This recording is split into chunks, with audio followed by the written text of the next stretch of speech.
ഇന്ന് സംസാരിക്കാൻ പോകുന്നത് വളരെ പെട്ടെന്ന് തന്നെ വീഡിയോ കംപ്ലീറ്റ് ചെയ്യും. OET updates. നമ്മൾ സംസാരിക്കാൻ പോകുന്നത് 4 sentence.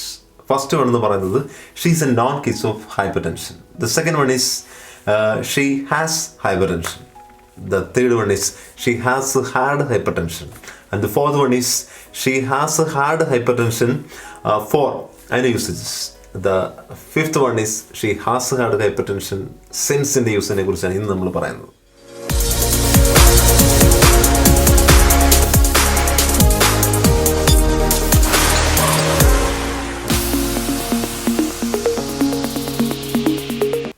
So the first one, ആദ്യം നമ്മൾ പറയാൻ പോകുന്നത് she is a known case of hypertension. അപ്പോൾ അതിനെക്കുറിച്ച് പറയുകയാണെങ്കിൽ we would not recommend known case, അതായത് she has hypertension is more appropriate എന്നാണ് പറഞ്ഞിരിക്കുന്നത്. അപ്പോൾ ശ്രദ്ധിക്കേണ്ട കാര്യം, നോൺ കേസ് എന്നൊരു ലെറ്ററിനകത്ത് ഉപയോഗിക്കാമോ എന്ന് കാറ്റഗറി കൊടുക്കുകയാണെങ്കിൽ നിങ്ങൾ ചെയ്യേണ്ടത് ശ്രദ്ധിക്കുക, നോൺ കേസ് ഉപയോഗിക്കേണ്ട, അത് അപ്രോപ്രിയേറ്റ് അല്ല.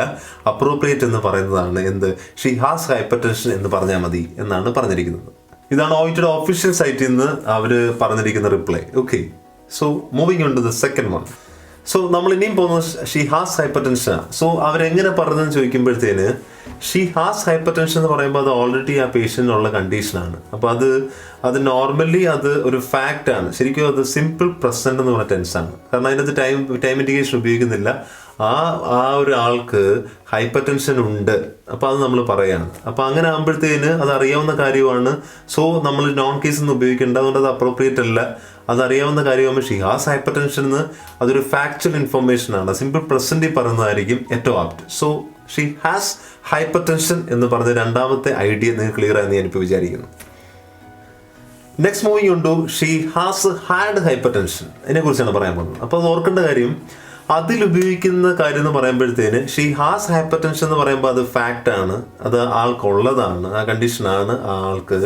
ബട്ട് ഷീ ഹാസ് ഹാഡ് എന്ന് ഉപയോഗിക്കേണ്ടത്, ഇത് രണ്ടും നമ്മൾ വ്യത്യാസത്തെക്കുറിച്ചാണ് ഇനി പറയാൻ പോകുന്നത്. അതായത് she has had hypertension എന്ന് പറയുമ്പോൾ ഒരു ഡ്യൂറേഷനോട് വെച്ച് വേണം മെൻഷൻ ചെയ്യാൻ. ആ കണ്ടീഷൻ്റെ ഡ്യൂറേഷൻ ഉൾപ്പെടുത്തി പറയുമ്പോഴാണ് നിങ്ങൾ എന്ത് ഉപയോഗിക്കേണ്ടത്. ഷീ ഹാസ് ഹൈപ്പർ ടെൻഷൻ എന്ന് അപ്ഡേറ്റ് ചെയ്ത് എങ്ങോട്ട് മാറ്റണം, she has had hypertension എന്ന് പറയണം. അപ്പോൾ അതിനകത്തോട്ട് അപ്പോൾ നിങ്ങൾ ചോദിക്കും അങ്ങനെ മാത്രം പറയാൻ പറ്റുമെന്ന്. ഏറ്റവും അപ്രോപ്രിയേറ്റ് എന്ന് പറയുന്നത് ഷീ ഹാസ് ഹാഡ് ഹൈപ്പർ ടെൻഷൻ്റെ കൂടെ തന്നെ നമ്മൾ എന്തുകൊണ്ട് ഉപയോഗിക്കണം, ടൈം ഇൻഡിക്കേഷനോട് ഉപയോഗിക്കണം. സോ അതിനെക്കുറിച്ചാണ് ഇനി അടുത്ത പറയാൻ പോകുന്നത്. സോ നെക്സ്റ്റ് മൂവിങ് ഉണ്ട് she has had hyper tension. നമ്മൾ ആദ്യം സിൻസിനെ കുറിച്ച് എക്സ്പ്ലെയിൻ ചെയ്യാൻ പോകുന്നത്. ആദ്യം സിൻസ് എങ്ങനെ ഉപയോഗിക്കുന്നു. അപ്പോൾ നിങ്ങൾ ചെയ്യേണ്ട ഇത്രയേ ഉള്ളൂ.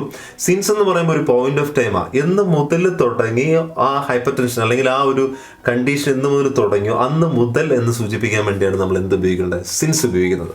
സോ ഇപ്പോൾ ഫോർ എക്സാമ്പിൾ പറയുകയാണെങ്കിൽ ജൂൺ മുതലാണ് എന്ന് നമുക്ക് മെൻഷൻ ചെയ്യണം, അല്ലെ 97 മുതലാണ്. അപ്പോൾ മുതൽ കാറ്റഗറി വരുവാണെങ്കിൽ നിങ്ങൾ വളരെ സിമ്പിളായിട്ട് നിങ്ങൾക്ക് പെട്ടെന്ന് മനസ്സിലാക്കാൻ പറ്റും. സോ 97 മുതൽ ഹൈപ്പർ ടെൻഷൻ ഉണ്ട് എന്ന് സിമ്പിളായിട്ട് നിങ്ങൾക്ക് എക്സ്പ്ലെയിൻ ചെയ്യണമെങ്കിൽ she has had hypertension since 1997 mention ചെയ്താൽ മാത്രം മതി. അല്ലെങ്കിൽ അന്ന് മുതൽ, ജൂൺ മുതൽ, അപ്പം ഒരു 4 ആഴ്ച അല്ലെങ്കിൽ ഒരു ഡേറ്റ് മുതൽ, അല്ലെങ്കിൽ ആ ഒരു വീക്ക് മുതൽ, അല്ലെങ്കിൽ ഒരു മന്ത് മുതൽ, ഇങ്ങനെയുള്ള കാറ്റഗറിയൊക്കെ വരുമ്പോഴത്തേന് നമുക്ക് പറയേണ്ടതാണ് സിൻസ്. അതായത് മുതൽ എന്ന കാറ്റഗറി, അന്ന് മുതൽ എന്ന കാറ്റഗറി നിങ്ങൾ സിമ്പിൾ ടിപ്പായിട്ട് ഉപയോഗിക്കുകയാണെങ്കിൽ വളരെ സിമ്പിളായിട്ട് നിങ്ങൾക്ക് പറയാൻ പറ്റും. സോ ജാനുവരി മുതൽ എന്നാണെങ്കിൽ മറക്കരുത്, she has had hypertension since January എന്ന കാറ്റഗറി ഓർക്കുക. അതേപോലെ ഇയർ ഏതുവാണെങ്കിലും she has had hypertension since 2019 അല്ലെങ്കിൽ 2017, 2016 എന്ന് ഉപയോഗിച്ചാൽ മതി.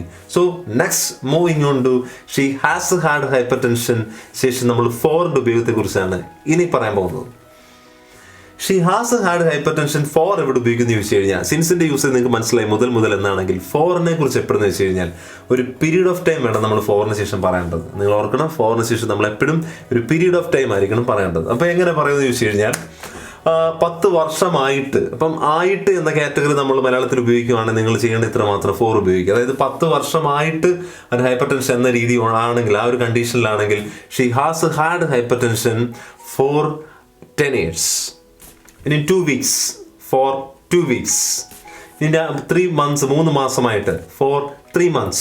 സോ നിങ്ങൾ ചെയ്യേണ്ടത് ഇത്ര മാത്രം, 2 weeks, 3 months, 4 years, 5 years. ഇങ്ങനെ ഡ്യൂറേഷൻ ഓഫ് ടൈം നമ്മൾ ഉപയോഗിക്കുമ്പോഴാണ് നമ്മൾ എന്ത് ഉപയോഗിക്കുന്നത്, ഫോർ ഉപയോഗിക്കുന്നത്.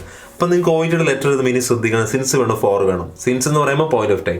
അപ്പോൾ സിൻസിനെ എവിടേക്ക് ഉപയോഗിക്കാതെ ഞാനിവിടെ ബോക്സ് ചെയ്യുന്നുണ്ടെന്ന് നിങ്ങൾക്ക് മനസ്സിലാവും. ഫോർ എവിടേക്ക് ഉപയോഗിക്കാതെ ഞാനിവിടെ ബോക്സ് ചെയ്യുന്നത് നിങ്ങൾക്ക് മനസ്സിലാവും. സോ നിങ്ങൾക്ക് ഈ വീഡിയോ ക്ലിയർ ആയെന്ന് വിചാരിക്കുന്നു. ഞാൻ പറഞ്ഞത് ഇത്ര മാത്രം. ഒന്നുകൂടെ പറയാം, she is a known case of hyper tension. After that ഞാൻ പറഞ്ഞത് ഷീ ഹാസ് ഹൈപ്പർ ടെൻഷൻ. ഇനി എന്തുകൊണ്ട് ഷീ ഹാസ് ഹൈപ്പർ ടെൻഷൻ എവിടെ ഉപയോഗിക്കണം? അടുത്ത് നമ്മൾ പറഞ്ഞത് she has had hypertension, since എവിടെ ഉപയോഗിക്കുന്നു? Last one is she has had hypertension, for എവിടെ ഉപയോഗിക്കുന്നു? ഈ she has had hypertension മാത്രമായിട്ട് ഉപയോഗിക്കാൻ പറ്റും. ചില സ്റ്റുഡൻസ് ഡൗട്ട് ചോദിച്ചിട്ടുണ്ടായിരുന്നു. അവർക്കുള്ള എക്സ്പ്ലനേഷൻ നമുക്ക് ടൈം വെച്ച് പറയുമ്പോഴാണ് നമ്മൾ ഏറ്റവും കൂടുതൽ ഷീ ഹാസ് ഹാഡ് എന്നുള്ള യൂസേജ് ഉപയോഗിക്കുന്നത്. ടൈം ഇല്ല, ആ കണ്ടീഷൻ ഉണ്ട്, അത് ഫാക്ട് ആണെങ്കിൽ നിങ്ങൾ എന്ത് ഉപയോഗിക്കുക? ഷീ ഹാസ് ഹൈപ്പർ ടെൻഷൻ എന്ന് മാത്രം പറഞ്ഞാൽ മതി. ഇത് നമ്മുടെ സ്റ്റുഡൻസ് ചോദിച്ചിട്ടുള്ള ഡൗട്ടുകളാണ് ക്ലിയർ ചെയ്തുകൊണ്ടിരിക്കുന്നത്. അപ്പോൾ ദയവ് ചെയ്ത് നിങ്ങളുടെ ഡൗട്ടുകളെല്ലാം നിങ്ങൾ എന്ത് ചെയ്യുക? ഇതേപോലുള്ള നിങ്ങളുടെ ഡൗട്ടുകൾ, ഈ വീഡിയോയായിട്ട് ബന്ധപ്പെട്ട ഡൗട്ടായാലും ഇനിയുള്ള ഡൗട്ടുകളായാലും നിങ്ങൾ എന്ത് ചെയ്യണമെന്ന് വെച്ചാൽ നിങ്ങളുടെ കമന്റ് ബോക്സിൽ നിങ്ങൾ എന്ത് ചെയ്യുക? കമന്റ് ചെയ്യുക. ആ കമന്റ്സ് നമ്മൾ എടുക്കുന്നതാണ്. എന്നിട്ട് അതിനുള്ള എക്സ്പ്ലനേഷൻ ക്ലിയർ ആയിട്ട് ഞങ്ങൾ തരുന്നതാണ്. Okay, so thank you.